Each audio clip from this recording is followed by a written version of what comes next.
What's going on, everybody? Welcome back to the Hardworking Happy Hour. I am Sean. And I'm Catherine. And as always, we'll be breaking down all things trades, entrepreneurship, and turning your creativity into a passion career. And this week we have a thrilling. I would say it is worth using the word thrilling for this topic. I think that's applicable, yes. You think so? I like it, yep. Okay, so this week we are going to be talking about managing and navigating client relationships. Yeah. Because we're, at the core of things, we're in the relationship biz. Oh, yeah. Did you think about that? Yeah. Because, we're also not selling backyard. We're selling experiences. We are selling experiences. Experiences, and we're managing client relationships. Yeah. So I think it's a very important topic. Everybody in the trades, it's a very human-to-human interaction. Yeah. So I think it's very important to kind of tread that balance between being super friendly and also being professional and also, giving to your clients, but not taking so much from yourself. So It's a give and take. And I think it's a delicate line to balance. Mm-hmm. We're working on it all the time. Yeah. So I think it's going to be a good topic. For sure. You think so? It's definitely something you're always going to have to work on. Yeah, I think so. You're always going to be learning. You're always going to be learning. So, yes, I think it's going to be a great topic for today. I think it's going to be a really exciting topic, and I think we got a lot to talk about. A lot of different facets of building relationships with clients. When it goes great, there's some things that we can learn from that.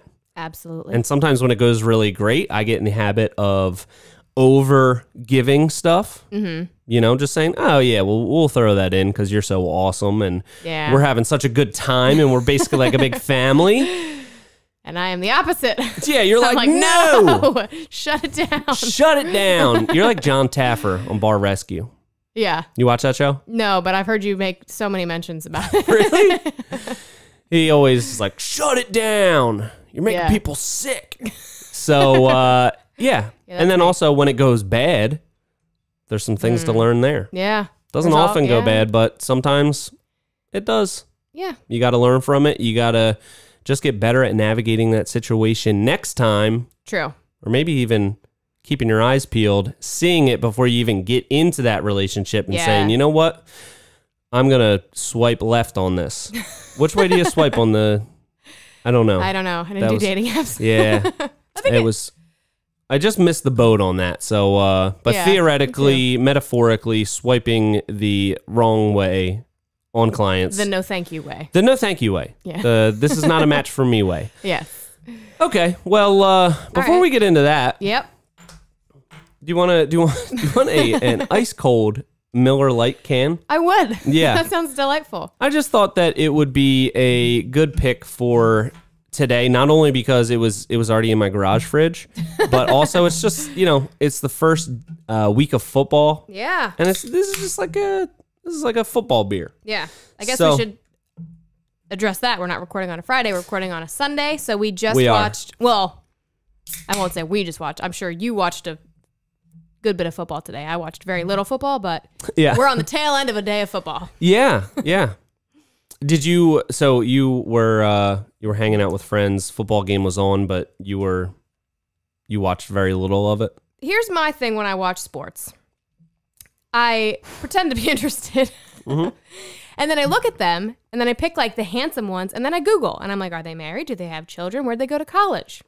That kind of stuff. That's what I do. How tall are they? Bit of a rabbit hole. I do, yeah. So that's what, when I watched today, I was with a friend who's very into football, and then one friend who's not very into football. So the two of us were over in the corner just Googling who was married and who has kids and where they went to college and all that kind of stuff. So very interesting. Different experiences for sports. Yes. And last week was Labor Day. And because it is the holiday of laborers such as us, we decided to observe the holiday and we took the week off from the podcast. We obviously took the day off from work as well. But so hopefully everybody out there got to take a nice 3-day weekend.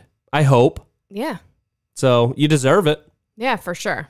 Yeah. Maybe a mental vacation if you couldn't take like a full vacation. Yeah, maybe just I feel like that has a negative connotation to it, a mental vacation. I think that means like you kind of lost it a little bit. Oh, is it? No, I think meant so. like do something to relax. I hope you didn't go insane. I hope you didn't go insane. But I did have quite a few people reach out and think that I was down in the dumps of burnout because we had just done the burnout episode and then we skipped a week. No, it was just because it was Labor Day and we just thought, everybody should take a break. Yeah. And we took a break and it was nice. And now we're rejuvenated and we're ready to just kill the rest of the year. Yeah. Kill it. Back to biz. Back to biz. So let's get into it. Yeah. Do you have anything that you want to open up the talk about client relationships with? Well, Skip Lippincott, my father's famous quote was, business would be so much easier, or business is great if you didn't have to deal with the customers. So. That's very true. That is very true. It is. There's so many difficult things about running a business with actually learning the trade, marketing yourself, figuring out all of the back end business type stuff like accounting and bookkeeping and all of that, making a profit. And then there's like this wild card that you really can't you can't control. It's out of your control to a certain extent. And that is the client themselves that are hiring you to do the work. So, it's a really important skill to have, and I don't think you'll ever be perfect at it. You'll never be able to fully identify and weed out the clients that you don't want to work with. Sometimes a client seems great, it turns south somewhere, and it gets into a sticky situation.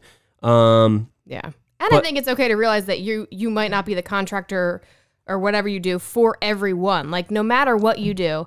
I think that on the scale of customer relationships, from what I've seen, you do a great job, and most of the clients love you, and they're so happy to just turn their home over to you for whatever amount of time that we're there. Yeah. But every once in a while, you just get somebody that is nitpicky, or they just can't, they just want to look for something to complain about, and it's it's not your fault, but every once in a while, you're going to have that person, So it's That's you true. can't, and you're not going to make every single person just 100% happy all of the time. That's true. That's true. You obviously want to strive to make as many of your customers as happy as possible. I kind of want to break it into two different segments of potential clients. And that is, you have your clients that are really great clients that you get along with, that, are just your ideal client. But you still have to tread that balance of figuring out, where to draw that line between giving too much. Somebody wants to add something and you're already there and they're a great client and you're having a good time working on the project. And it can become very easy to overpromise on things, or, just right in the heat of the moment, you kind of underestimate the time it's going to take to add this thing. And those are the make or break points a lot of time, especially on a larger project with the add-ons that can either make it a really good profitable job and hit all of your numbers, or you can get buried on it by over giving. So that's always been, I think, a bit of a challenge for me. When a client comes to me and they trust whatever I want to do, and they're whatever ideas you have, bring them to us. We'll kind of let you run with whatever ideas you come up with. That's a lot of times where I get into trouble because I get too excited and I'm just oh yeah, we're definitely going to do this. Yeah. We're going to do a really crazy inlay, or we already had an inlay planned, and you know what? We're going to take it to the next level. Yeah. And a lot of times there's a bunch of little details that I'll be the one that wants to do them, not necessarily the client bringing it to me. So we'll just start throwing in things, on the house. Yeah.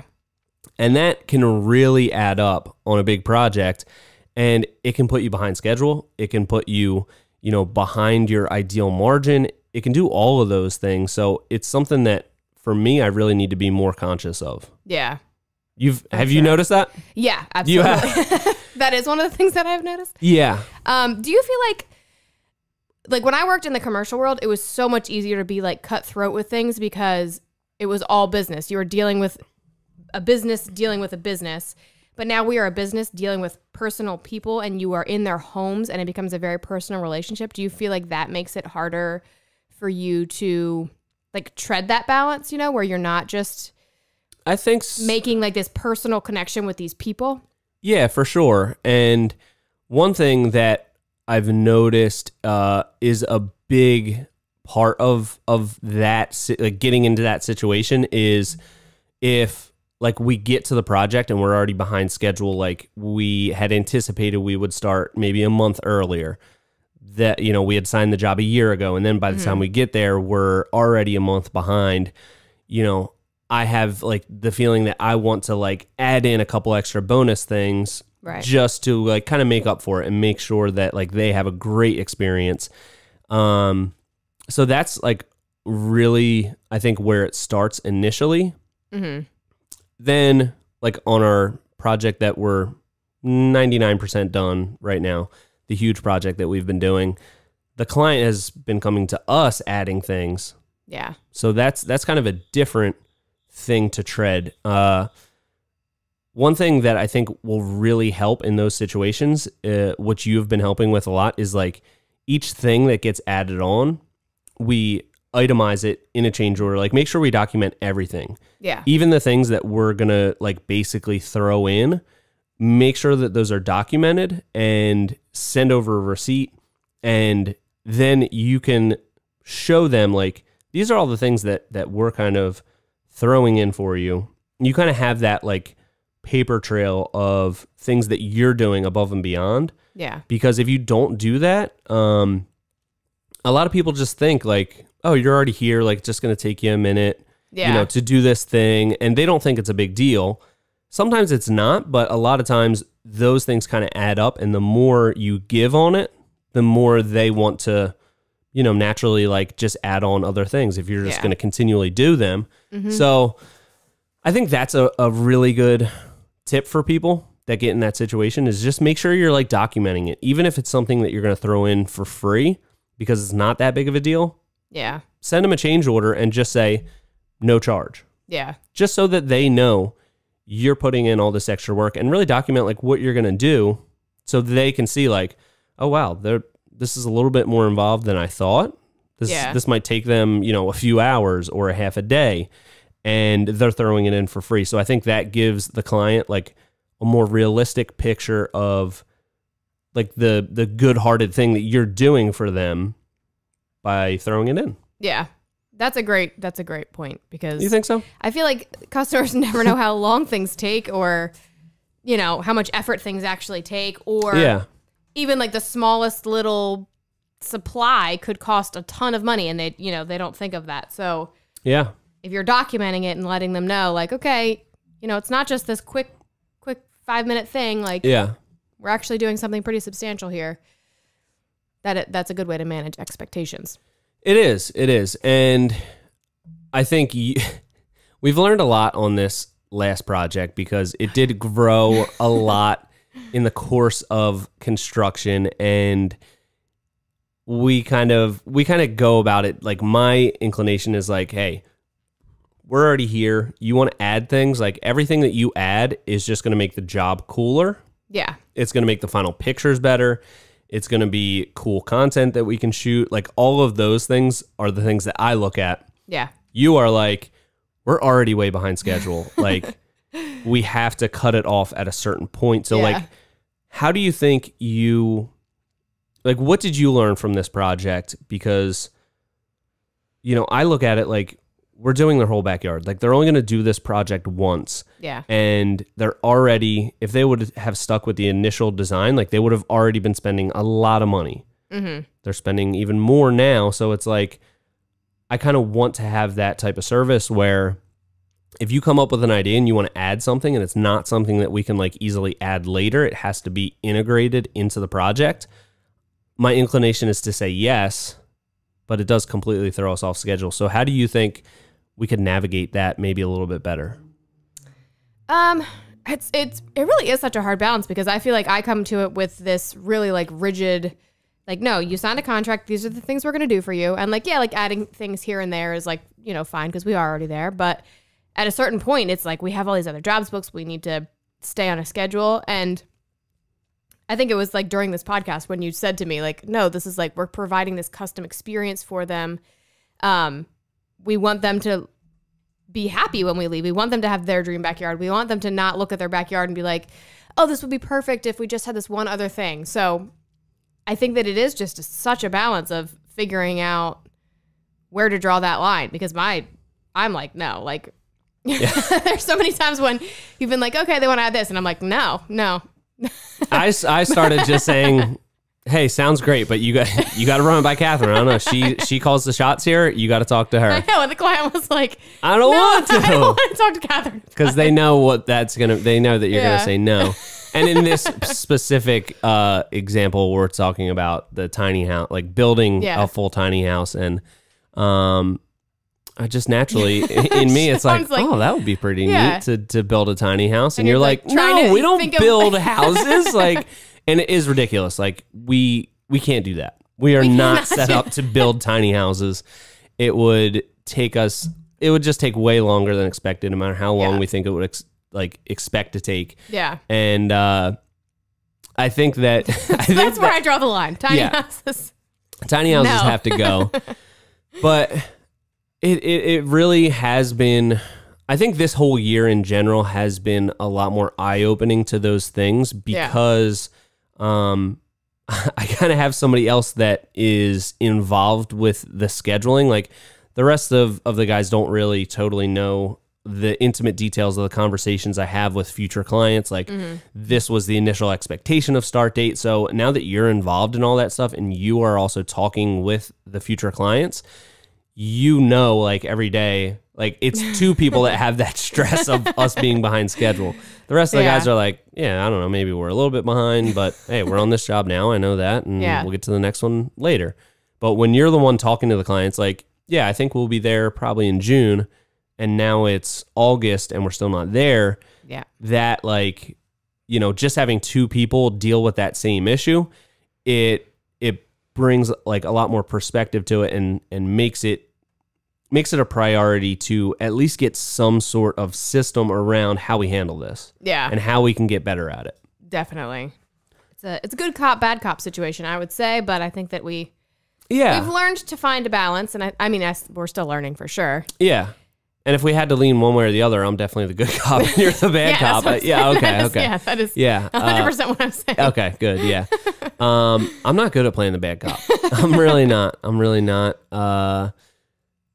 But I think that has been such a difficult thing for me, because my inclination is to, like, just give them everything that they want and build, like, the backyard of their dreams. And if they come up with an idea to do something, it's like, I want to be the contractor that's like, oh yeah, like, this is what was in the plan, but hey, we're here now. Like, you're not going to redo this later. Like, this is the one shot that we have to do your backyard. And if you really want this, that's what makes Premier Outdoor Living.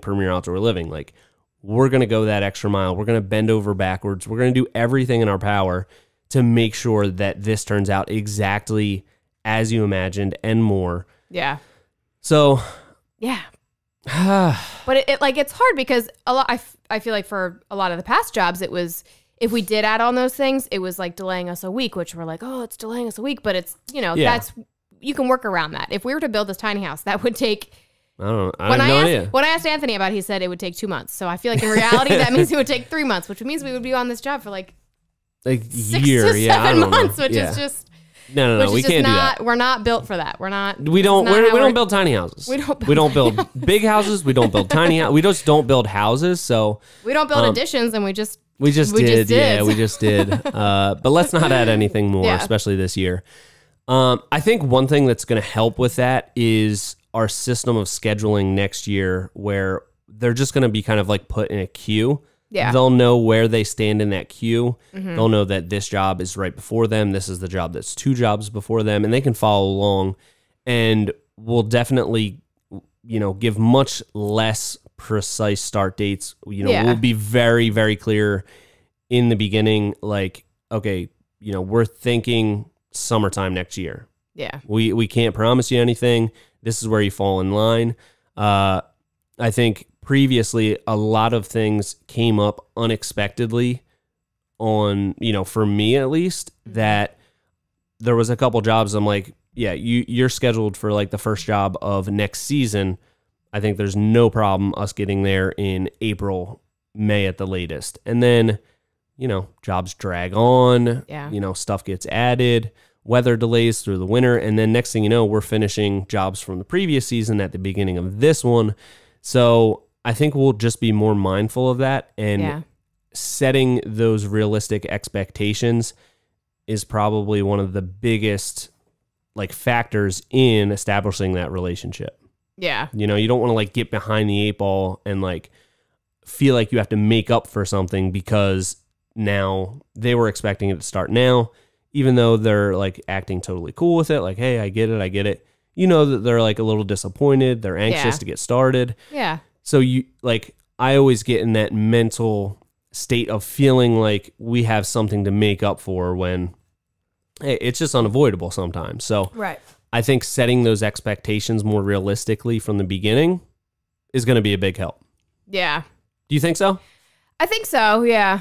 I hope so. But I also think that while I like that idea, and I think that that's what we will have to do moving forward. I think that you really have to pick and choose your clients that way, because some clients would just be out on that. They'd be no, I need a start date. Or people who've already been burned by contractors. If you just give them this ambiguous, you're after this job. Just give us, You see this picture? You're after this. You're after that picture. Yeah. Then we'll get to your picture. We're give us a deposit, and then we'll be there at some point. Some people might not like that. So it's probably good to figure that out and get them out of the queue. Exactly. So how do you go about managing that? Finding those people, or finding those right relationships to nurture. Well, I think we're really on the cusp of getting that figured out to a much greater extent this year with the wait list.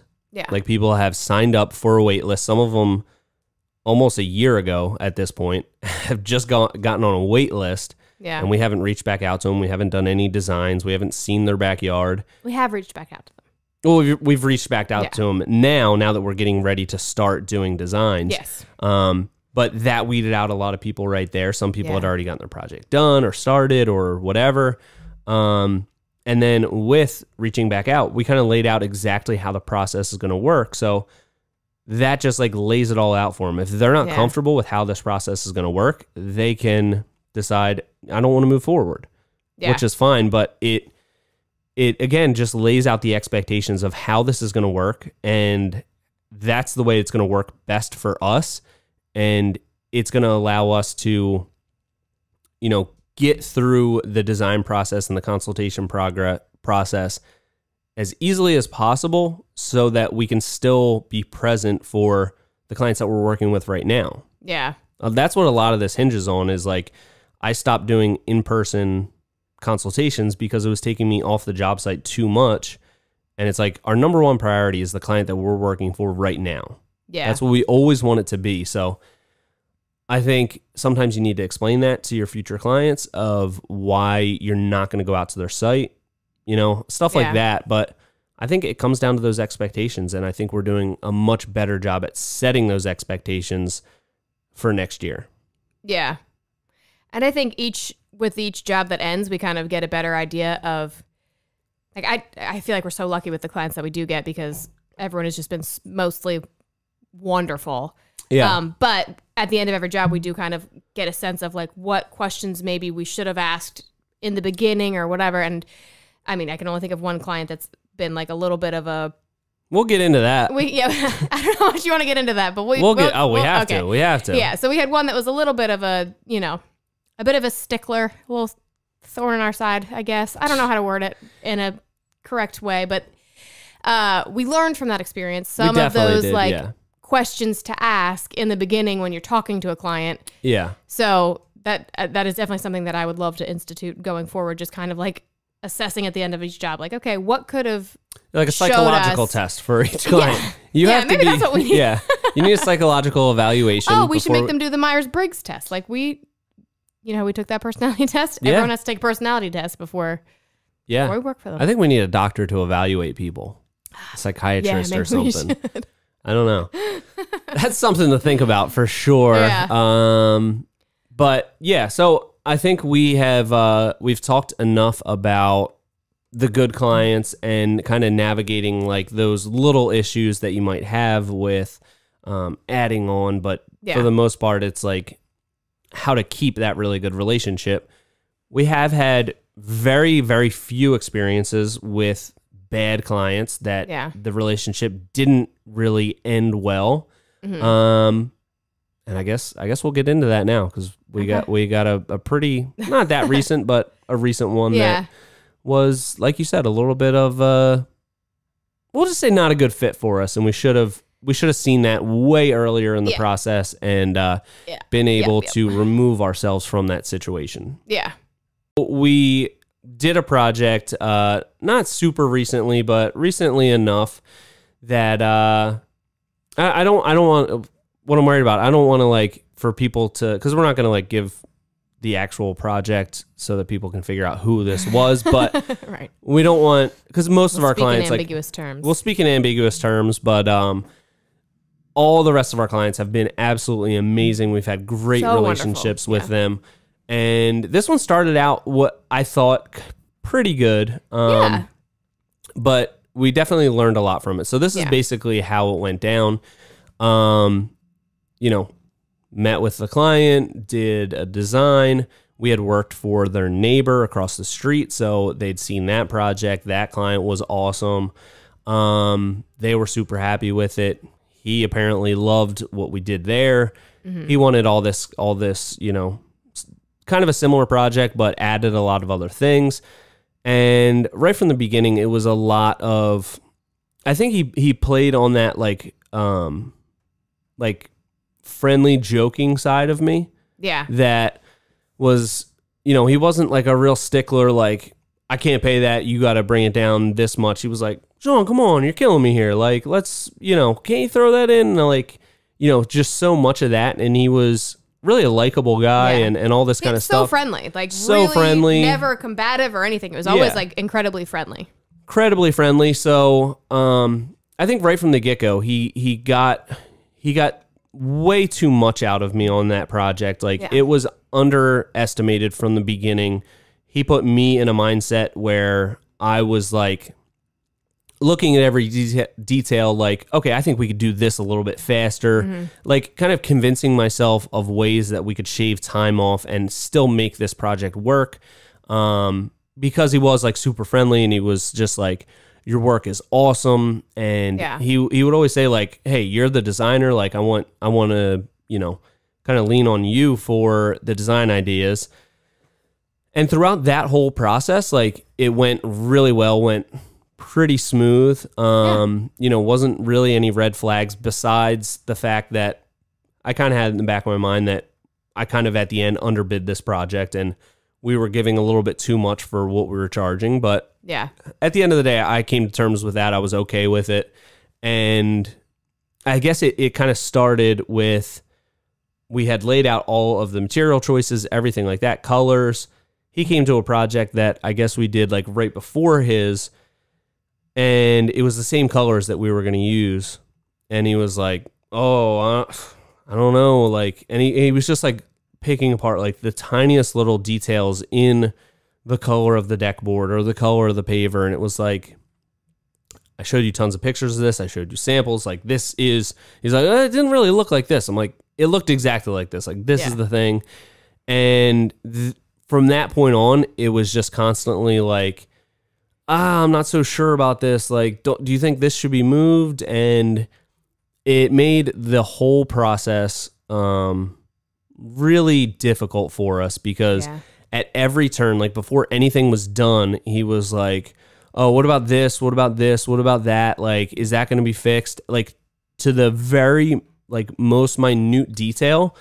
And it was all before it was done. And he just like wanted to talk about it and like point out these things. And I'm like, hey, it's not done yet. Like if you still have these issues when we're done and it's finished, come to me. And, you know, I'm just sitting here saying like, yeah, that's not finished. We are going to, you know, complete that part of it. Don't worry. Yeah. But he was like, oh, well, how are you going to do that? I'm like, we're going to do it like we do every other project. Like, that is completely fine. It's not done. It's part of the process. Like, just relax, wait till it's done, and then you can look over all this stuff. And if there's anything that you don't like that I look at and I say, that's not something that I can stand behind and be proud of, we'll fix it. No problem. Right. We do stuff like that a lot. Usually it's me pointing it out to myself and just saying, we got to replace that. We got to change that. Yep. So that's where, I guess, in the whole like scheme of the project, from really the beginning, there was just so many things that he wanted to change and pick apart and all this kind of stuff, and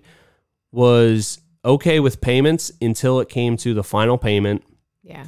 And he picked apart all of these little things, like a million little things, which were like, the project turned out awesome. Yeah. We've posted a ton of pictures of it. Like, it's a project I'm super proud of. I think it turned out so cool. Yeah. He picked apart all these things. So I went out, met with him, and I was like, hey, look, I don't know at this point if we're going to be able to make you happy. Like, you're suggesting we change out all these things to make it how you want it, which isn't the way that I would do it. But hey, the only thing I'm hesitant about, like, hey, we'll do it if that'll make you happy, but I'm worried we're going to do that and you're not going to be happy with it. Yeah. He was like, no, like, it's my idea. So if I don't like it that way, I'm going to have to live with it. I'm like, okay.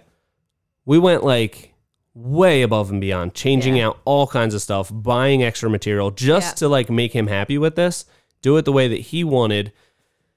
Then we did that. And he still wasn't happy. I don't know. Well, we know a little bit that he wasn't happy, but pretty much completely ghosted us. Yeah. Wouldn't respond to any of my texts, calls, nothing. Even though we had kind of left it after that last meeting, like in a really good place. I was like, look, you know, he was like, I really appreciate you coming out, and like, sorry if I'm picking it apart too much. Like, I'm really happy. I think it looks awesome. He was even commenting on our Instagram post, like, this is the best backyard ever. Like, it's so cool. And I think a part of me thinks that like it was always leading up to that. Like, I think he was kind of like building up this like arsenal of like little things that he wasn't happy with. Yeah. And he was never really planning on paying us the final payment. Yeah. I think that it kind of seemed that way, because I told him a million times, like, we'll go above and beyond. We'll do whatever. Like, you want us to change this out? We'll change this out. We'll do whatever you need. Mm-hmm. That didn't work. Yeah. So that was a learning experience. It was a learning experience. And eventually, at the end of the day, like, it wasn't a humongous sum of money that like was going to cripple our business. Yeah. It was more of a, it was enough to be annoying. I will say that. It was definitely enough to be annoying. It got really under my skin. Yeah. And you wanted to like really pursue it to the fullest just out of principle. And I just looked at it like, you know, if he really doesn't, if he's not going to pay us this final amount, like, it's not like I haven't tried to reach out to him and like, or he's, you know, out of the country and he doesn't have his phone and he's not getting these messages. Like, he's getting the messages and he doesn't want to pay us. Like, are we really going to put all this effort into, you know, getting a lawyer, suing him, putting a lien on his house, like all of this stuff? At the end of the day, even if we get paid at the end, we've put in all of this mental energy into that.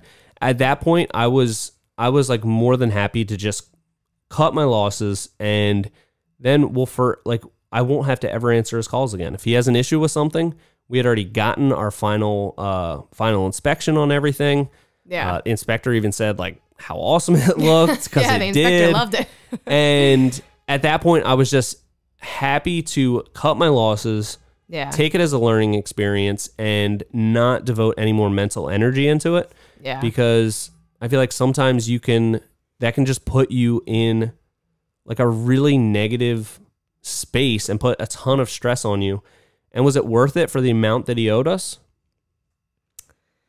Yeah. I feel like it's right on that the amount was like right on that cusp for it. I mean, I was like, just like you said, for the principal, I was like, no, we have to go after this. Like, this is, and it was like, he owes me like $7,500. Yeah. So, and it, like, even with the final inspection, you were texting him like, hey, we're we need to be there. Like the inspector needs to, like we need to get this inspection done. And he wouldn't even. Yeah, he wasn't even responding at that point. Yeah. And you can't, like, the township said, like, we can't do anything about it anyway until the final inspection is done. So it was like hindering that process if we wanted to pursue that. Yeah. So it was like, it was just, it was a nuisance. And I think that at that time was right, well, not like right at COVID, but like there was all those like shipping delays. That was really part of it too. And then like we'd be like one paver short, and it was like, that's what he would like hinge his argument on, which I feel like he was just like looking for those things. Like, yeah, he made us move a retaining wall like 4 inches. Yeah. He's like, oh, like it should line up. And I'm like, I disagree. Like, I think that where we put it is in the best spot, but hey, this is your idea. Like, if that's going to make you happy and this will stop the complaint, okay, we'll move it. Yeah. We did way too much stuff like that. Yeah. We should have cut our losses way sooner. For sure. But, you know, it was a learning experience. It was a learning experience. And the whole time he kind of had this like, kind of like almost jovial type of like, I'm not trying to, I'm not trying to knock you too much, but like, look at this thing. And he didn't do it in like such a, like an aggressive way. So, it wasn't, it was just harder to, like navigate, I think, because of that. Yes. Yeah, it was like it was friendly. So it was. Yeah. It was friendly. So like, you met him with friendliness and. Yeah. And kind of like a little bit of like sarcastic back and forth. Cause like that's how he was approaching me with things. So, it was definitely something I learned a lot from, Yeah. I don't know what. That was a tough one. That was a tough one. And I mean, number one, it was the most important thing was he was trying to get all this extra stuff like kind of thrown in, or, hey, can we do this at this price? And, at the end of the day, I folded on way too many of those. Like I conceded way too much on the scope of work for the price and all this stuff. So that's, I think, ultimately where it all started. Yeah. Because I kind of did bend a little bit, and he probably saw that and was like, oh, this is gonna be a cakewalk. And judging from like a lot of the work inside of his house with and stories he started telling us about the home builder, I don't think that this was his first time doing this to somebody. So I think he kind of had that in his back pocket the whole time. Like, oh, I'll just bring up a bunch of stuff that I'm going to pretend I'm not happy with. And, then I won't pay. Yeah. And I'll feel justified in that. So, but we definitely learned to go back to those like questions in the beginning. We definitely learned some questions to ask before, signing any contracts with new clients from this job. Yeah. And I think one of the other things it kind of, it brought up was just drawing a more definitive line when those very initial things come up that like they're going a little bit too far. Yeah. Like getting serious and saying, look, I know that you are pointing out this and this, the project's not done yet, and we can't efficiently do your project with you bringing all these things every day to our attention. Yeah. It's not done yet. Yeah. We know what we have to do. We need you to trust us to do what we do. Yeah. We have this great reputation. We have this track record. We need you to trust us, and we need you to kind of like lay off a little bit. Yeah. I think I need to get better at like nipping that in the butt right when it comes up. Yeah. So I think it's nipping in the bud, not butt. It is? I think so, yeah. Huh. Nipping in the butt sounds like... I thought it was kind of like a dog, like a nip. I thought it was like nipping at the bud, like of a flower. So you nip it at the bud, you stop it from growing. I think like when you do that, that's like cutting something back and it promotes more growth. We don't want to do that. We want like a dog nipping in the butt to say like, don't do that no more. Okay. We'll look into that. But that is kind of another one of those like weird sayings that you don't really know where it comes from, but there it is. So, but I will say that I've been doing this for 7 years, I think, almost 8 years, maybe. I don't know. And this was the first time I didn't get paid in full for a project.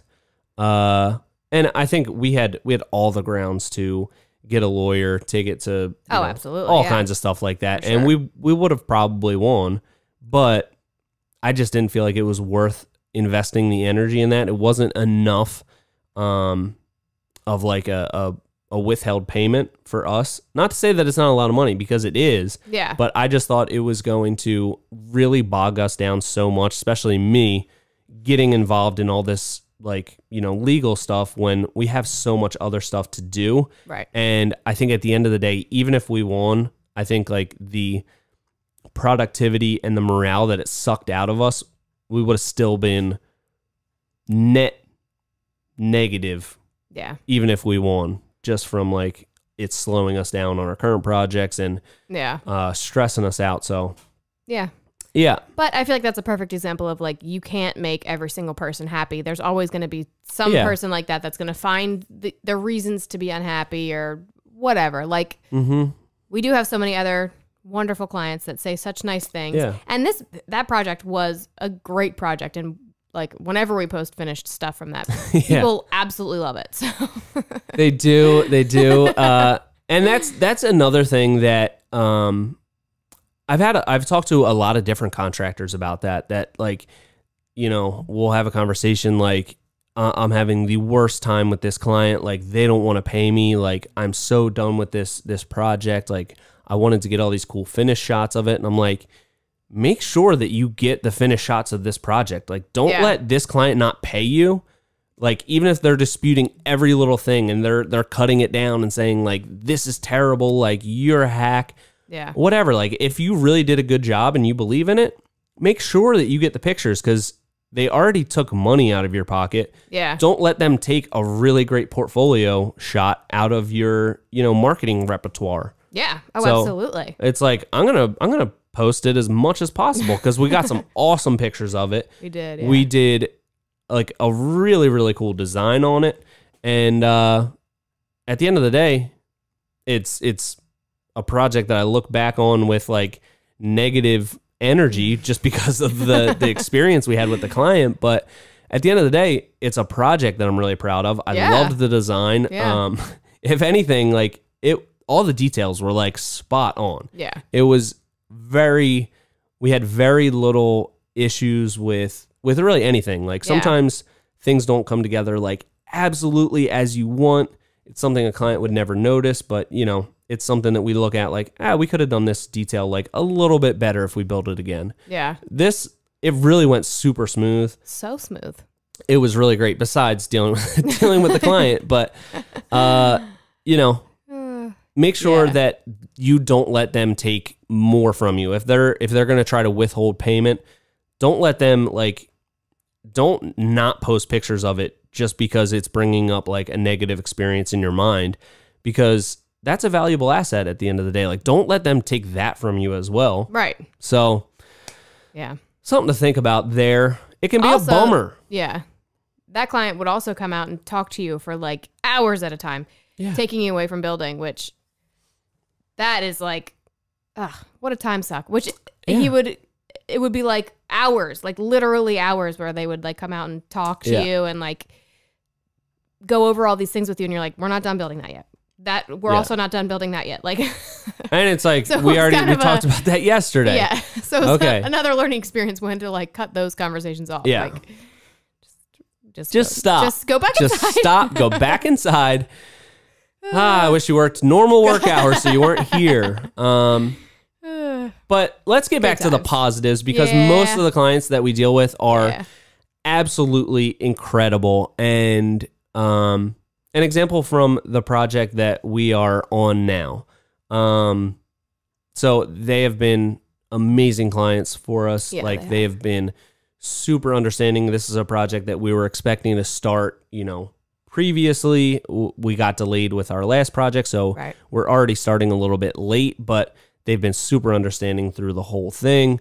2 instances came up where I felt like it was the right thing to like just go above and beyond and not charge them for something. And the first thing was our architect must have miscalculated height on the top of a window, and our beam was going to be in front of the window essentially. So we decided like we either had to change that out to a door, which was going to lower the height, or change it out to a smaller window.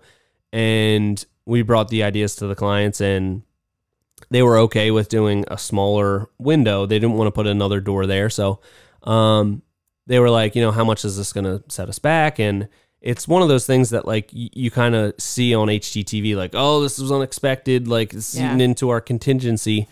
But for me, it was like, okay, that was clearly a miscommunication at some point between me and the architect. Yeah. Had nothing to do with the client.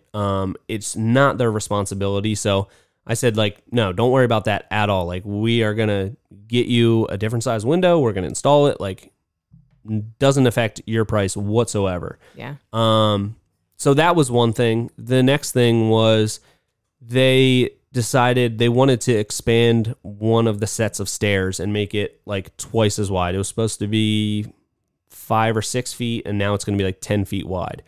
And especially because they presented it like, we were looking at it and we thought it would be really cool if this set of stairs was like a little bit more inviting and wider, leading down to the patio.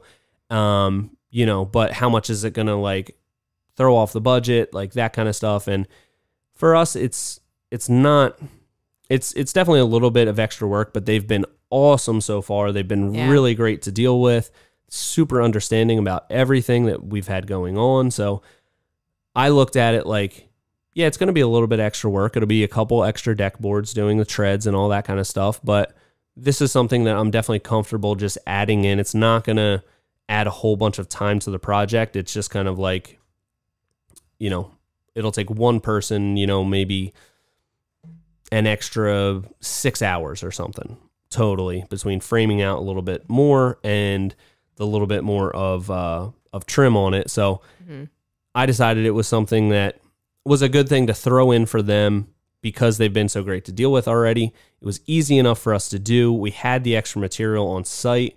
We had all the framing and everything, so I didn't have to buy additional material. It was really just the time, and I thought it was a nice gesture to do for them. Yeah. They're super appreciative. I think it was a really good idea to make them wider. It looks really great. So that was something that I think was a good example of throwing things in for free when it was either something that was our fault or it's something easy enough for us to do, and it's going to make a big impact for the client, Yeah, absolutely. And they're super happy. So yeah. And I think you need to tread that balance between charging for all the upgrades and everything like that. But at the end of the day, especially on a really large project, you don't want the client to feel like, all right, we're already spending all this money and now every day it's just like nickel and diming, like, oh, this is like 1 extra foot than we thought, so it's going to be an extra whatever. Like, we want that experience. Like, we agreed on a price. I'm supposed to be the expert. I'm supposed to see all the unforeseen things.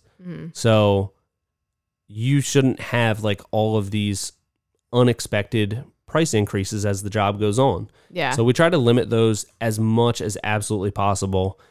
And for the most part, we do, unless it's something that the client wants to add. Yeah. Like if we come into like an unforeseen circumstance, it's just something, most of the time it doesn't add that much time or that much material. Yeah. And I look at it as something that I need to be aware of that next time because I'm supposed to be the expert. Yeah. The client's not supposed to know whether, that this is supposed to be this way. Yeah. And I think it creates this like relationship with them that if they did want to do some sort of other like more expensive add-on, that they would trust you more in your like pricing fairness. Like if they're like, if you're like nickel and diming them for everything and they were like, okay, well, we really wanted to add this extra pergola on the side or whatever, they'd be like, oh, but he's really, it'll really be like something crazy. But if you've already thrown something in and it's like you've been like, okay, well, you've been really patient with waiting with us. Like, then you kind of build up that trust. Yeah. It creates more of like a trusting relationship where they'd be more likely to add on something pricier in the future. That's true. Potentially. But also don't do that because we're on a time frame. We're on a time crunch here.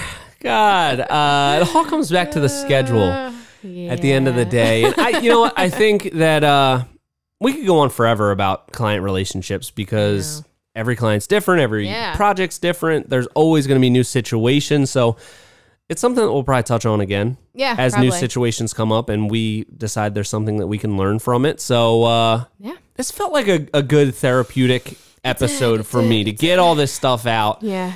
I hope everyone can relate to it. Do you want to get into the secret question? Yeah. Do you have one? Do you? Yeah. You do? Oh, you don't? I don't. Oh my God. All right. Well, you have time to think about it because I did think of one. Okay. So we've been doing our goal, habit, all that kind of stuff for almost like a good part of this whole year. Like we've really been doing pretty good with it. We've been sticking with our reading, exercise, meditation for the most part. Yep. What have you found to be the most impactful thing when it comes to sticking to these habits? A lot of people say it's like you got to do it for 21 days and then it sticks. You got to have an accountability buddy system. You got to have some way to track it. Well, we kind of do all of those things. Yeah. So it was the most impactful? Well, yeah. What do you think was like the number one thing that has really made it stick? Excuse me. I think having just an accountability partner, like the buddy system.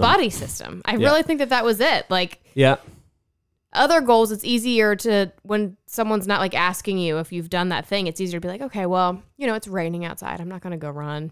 Yeah. Or, but if I go to work and I feel ashamed if I have to go to work the next day and you're like, did you trifecta? And I'm like, no, that's a bad feeling. So it must be because there hasn't been many days that you've said no. Mostly it's me like, I had a lot on my plate yesterday. What about you? What do you think is the...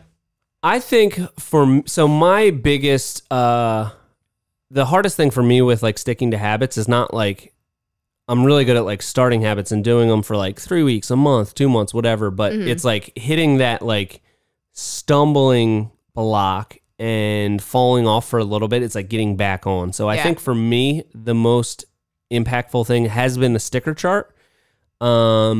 Just seeing it up there, like committing to putting up a sticker if you did it and not putting up a sticker if you didn't, and like really consistently do that, and it's right in front of your face. But I think that the buddy system has helped the sticker chart. Yeah. The consistency maybe you with the wouldn't sticker have chart. Stuck with the sticker chart. If exactly. Exactly. Yeah. I think the whole 21 days of doing something is completely bunk. I don't believe that at all. Yeah, I always wondered about that. It doesn't work for me. 21 days though? I thought it was not. I thought it was more than 21 days. I thought it was like 100 days. It's 1,000,000 days to start a habit. Or no, 100 hours? I don't know. Are you thinking of 10,000 hours? Malcolm Gladwell to become an expert? Maybe that's what I'm thinking of. Yeah, that's a lot longer. That's a lot longer. That's a lot longer, yeah. But either way, I feel like it doesn't, there's not like some tipping point where... Another Malcolm Gladwell book, though. Yeah. That's a good one. I like that one. Yeah. I don't know. Actually, like, there was definitely a point where I felt like these things are just part of my life now, and I just do them, and I just genuinely, like, not only do I feel ashamed to tell you that I haven't done something, but I also just feel like it's just part of my day now. I have to fit it in. But I don't think there was, like, a time. No? What? It's so hot in here. I'm, like, sweating so bad. It's so hot in here. I'm sweating bullets. You should have said something. We should have turned on the air conditioner. Well, we're almost done now. So what's the point? So was there?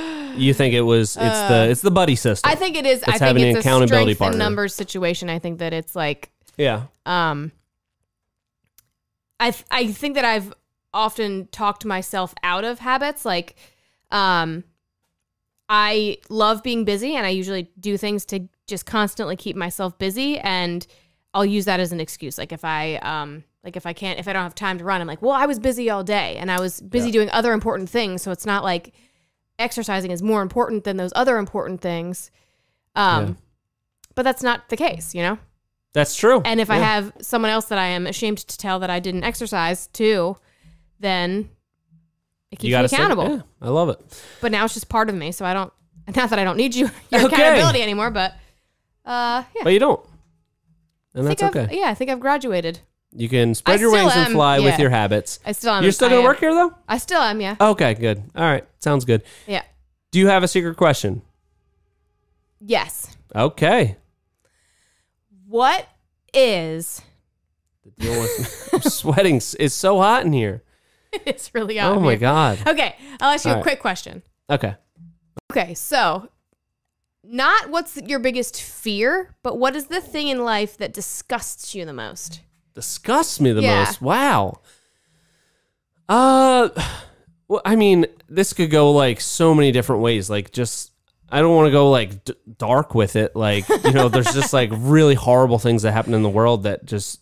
Okay, well, something that you encounter that you think is disgusting. Like, I feel like there's also a lot of different ways. Like something that like one of those weird things that gives me like the chills. Like, like I can't. Yes.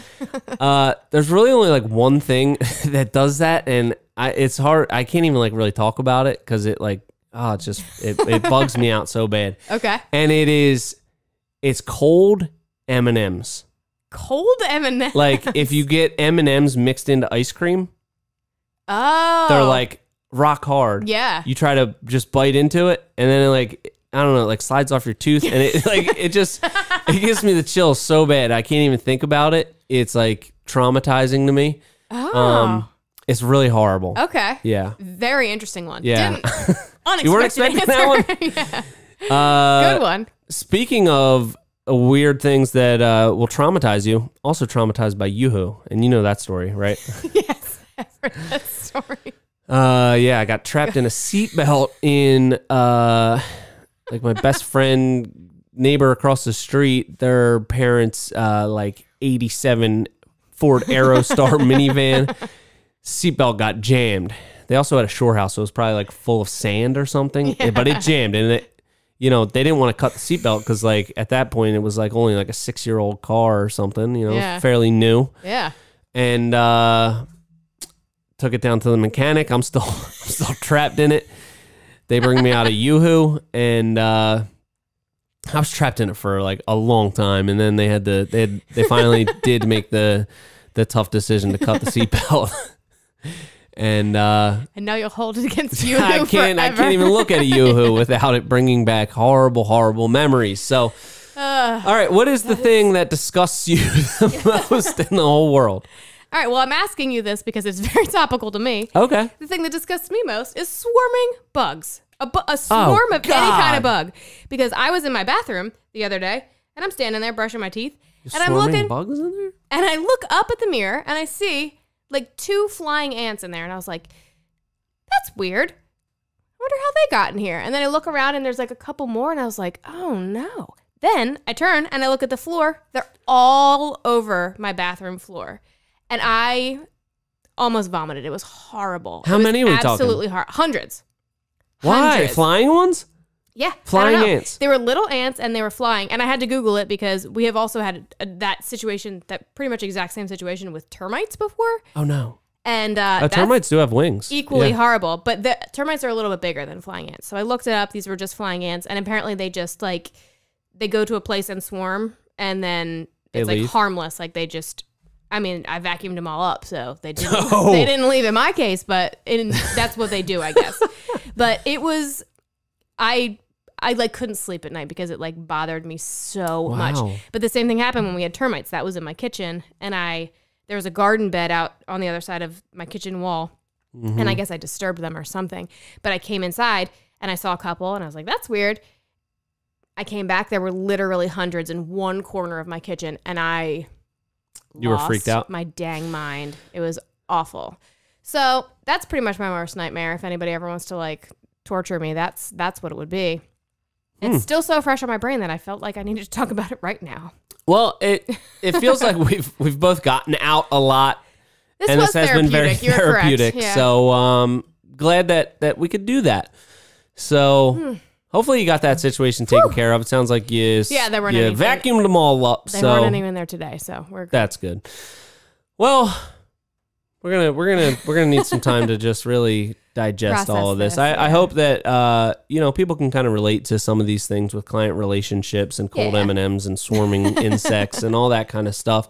And we'll have another really good topic for you next week. Yeah, that I'm very much looking forward to. Yeah. So, till next time. Oh God, a cricket! Cricket! Oh God! I gotta get out of here. It's okay. Hot crickets. All right. All right. Well, until next time. This has been the Hardworking Happy Hour. See you next week.